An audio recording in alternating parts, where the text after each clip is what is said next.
The God Valley incident is finally happening, as all these famous figures from all over the world have come to duke it out in the ultimate battle, but as usual with so many folks around, there's a bunch of secrets and hidden details that end up getting lost, such as Gunko's new title in Japanese, which proves how she serves as Imu's vessel, or Blackbeard's possible buccaneer lineage, so let's break down all of them. On the cover, Yamato has finally completed the pilgrimage, and so returns to the flower capital. Yamato is standing on top of a hill on the northeastern side of the flower capital, which may I point out literally was not present in previous depictions of the flower capital, even though we've seen perfect bird's eye views of it, but we can cut Oda some slack. In the back we can see the Shogun's castle and Mount Fuji, as well as the Sakyo neighborhood marked by the big pagoda, which is where Denjiro used to live inside of as his own residence as a Yakuza. On this hill is a shrine dedicated to Oden, as well as his nakama, as it says, where he and his comrades are enshrined for their service to the country. You may vaguely recall this was actually mentioned during the end of Wano in chapter 1052, where Kinemon mentioned wanting to build a shrine to Oden on a hill with a view of the flower capital, where he and those who fought to defend Wano would be enshrined, including former daimyo such as Yasuye and presumably others like Shimotsuki Shimaru, Fugetsu Musubi, and Uzuki Tempura too. Alongside them would also be enshrined Ashura Doji and Izo, so that they can all rest witnessing the beauty of their capital forevermore, a sight that even Yasue commented upon during his execution. Back to God Valley, the members of the Davy clan are now being shown off on stage, which as we mentioned previously should be about 12 given how there's 13 S-rabbits and not counting Kuma the Buccaneer, but I wonder if they threw Teach's mom into the lot with them as well, or if they know that she's not part of the clan but simply married into it. Though the numbers are hard to make out on stage as only about 9 or so are visible, it's possible 3 more could be hidden behind the big guys. Speaking of which, we do here get to see Teach's mom quite briefly, with spiked hair and sharp eyes, though Teach clearly has inherited his dad's eyes. She tries to shield her kid, but unfortunately Teach is exposed to the horror of the celestial dragons, a trauma that seems will stick with him for a very long time to come. Among the other members of the Davy clan, however, we do see fairly large guys, and interestingly one of them even seems to carry a hat that looks like a straw hat, but I have to wonder if this has some deeper meaning or if Oda's just screwing with us. The odd thing though is the comment by one of the members in the audience who claims "Bakkanya nandaro, omaira mo," which basically translates to "you must be buccaneers too, right?" The comment likely seems made in regard to the larger members of the clan with bulky builds that are reminiscent of buccaneers like Kuma, so the celestial dragon is assuming some of the Davy clan members are buccaneers. But all we have to go off of is just their assumption, so it's hard to say for sure if they are in fact buccaneers or if this is just a random comment just speculating, but it would seem odd to include that if it wasn't the case, and it doesn't sound like the comment he would make without at least knowing some of that history. That said, this isn't necessarily a new idea, as for many years people have speculated whether Blackbeard does in fact possess buccaneer blood, and how that might relate to his body being different, something that Marco attributed as the reason for him possessing 2 Devil Fruit abilities. This could explain a bunch of things, as Vegapunk implied regarding Kuma that the special trait of the Buccaneers appears to be something related to the concept of your will remaining even after death. Though he didn't fully elaborate as he was cut off, the details are still vague. So I wonder if perhaps in some way Jebek was also a Buccaneer, as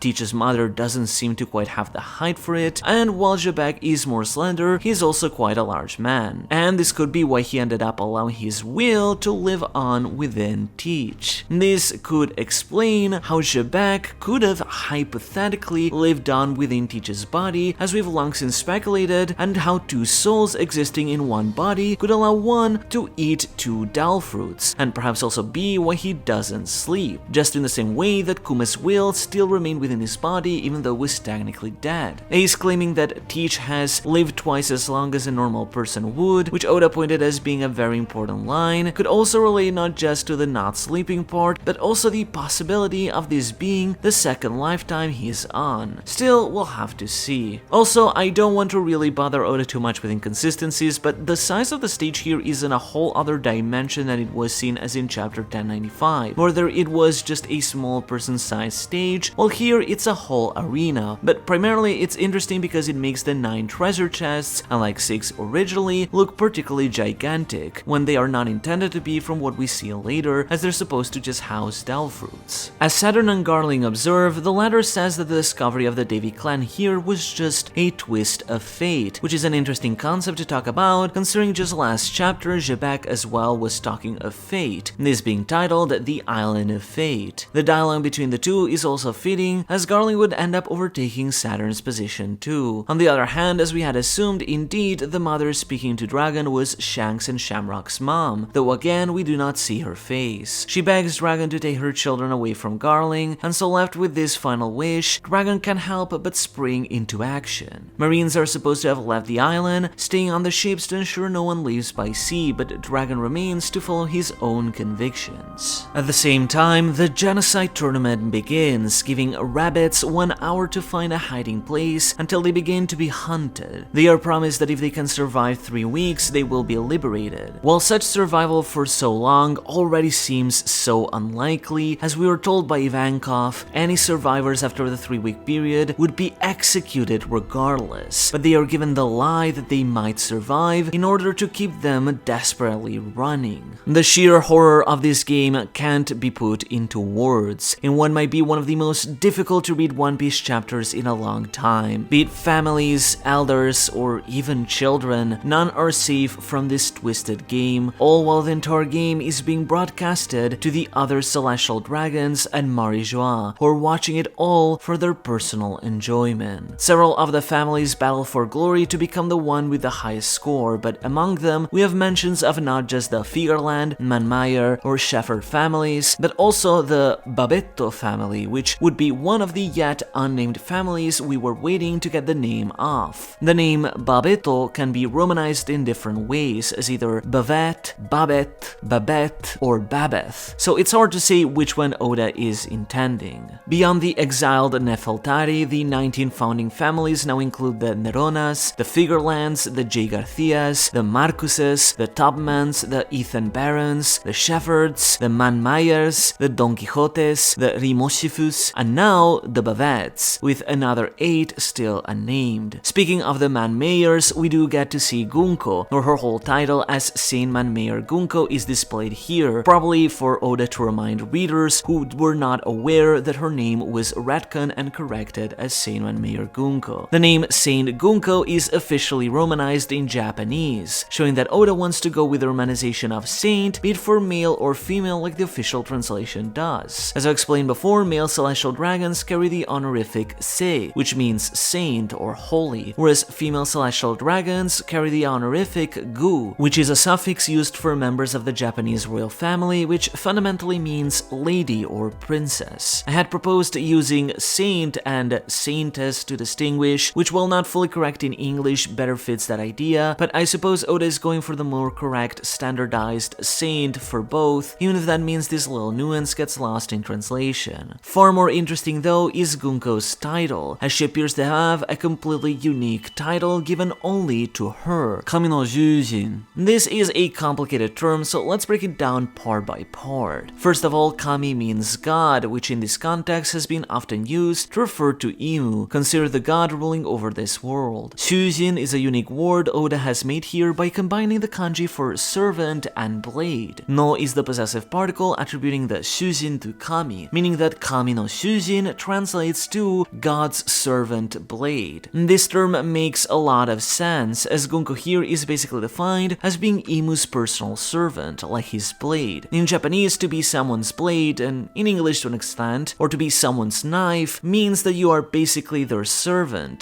their guard, to assist them in any situation, and so this title defines Gunko as Imu's very own personal servant blade. In retrospect, this explains quite a few things. It explains why we saw Gunko serving Imu in the flower room when Jebek invaded, kneeling to Imu while also wearing a veil quite similar to that of Imu. This also explains why Gunko has the Aro Aro no Mi, also seen in this chapter, as that same power was the one that we saw kill the cobra in the empty throne room. While it's possible that Gunko was hiding secretly in that room to bide Imu's orders, it did seem seem like the arrow did come from Imu directly, that it would still make sense if Imu conferred Gunko a power that they possess directly, as so intrinsically tied are Imu and Gunko's lives, seemingly so. This seems to further suggest that Gunko is the only one that Imu might be able to possess directly, rather than all of the God Knights or those with the mark in general, which makes sense as she is, after all, Imu's own servant blade. Nonetheless, this is still a fate she doesn't seem to be willing to follow, as glimpses into her past have suggested that she had some tragic event with her father, at a time where she was wearing the same outfit as now, interestingly enough, which we can now see also has a skirt and a cape to it, but at the same time also recalled spending some time with Brooke when she was younger. So the implication is that she has been somehow brainwashed by Imu and made to serve her all this time as her own personal assistant, which would also explain why she and Commander Shamrock were sent to Elbaf as some of the two most important of the God Knights. However, the fact she is doing this all against her will is all the more ironic, because in Japanese, the wordplay here is quite evident. Here Oda has combined two words, servant and blade, to create this new term, servant blade. But usually in Japanese, the word shujin is associated with a much more common term, the word for